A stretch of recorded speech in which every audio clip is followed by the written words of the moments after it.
Kamala Harris a achevé ce dimanche sa tournée africaine à Lusaka en Zambie. Cette visite avait pour but de repositionner les États-Unis comme un partenaire privilégié sur le continent, alors que la Chine s'est imposée comme son premier partenaire commercial. Pour la vice-présidente américaine, un environnement stable et démocratique favoriserait les investissements américains sur le continent. Lors de mes rencontres avec les présidents du Ghana, de la Tanzanie et ici en Zambie, nous avons lancé de nouvelles initiatives pour renforcer nos liens commerciaux.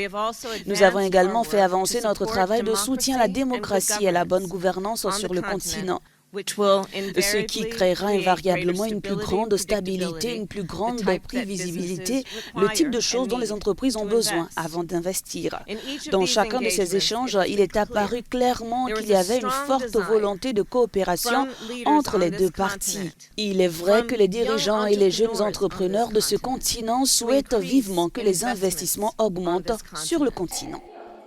Kamala Harris a par ailleurs souligné l'importance de l'accès au numérique pour l'essor de l'économie africaine.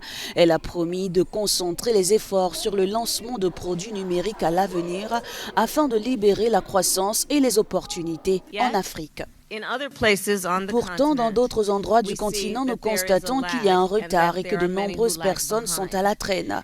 Nous devons être clairs sur les défis à relever pour combler ces lacunes et nous engager à agir car les solutions sont à portée de vue et à portée de main.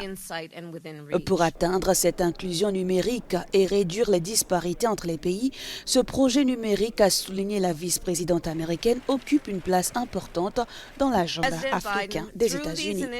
Le président Biden, à travers ses initiatives, s'est engagé à travailler avec le Congrès pour investir 350 millions de dollars et faciliter près d'un demi-milliard de dollars de financement du développement pour permettre au continent de participer à l'économie numérique mondiale.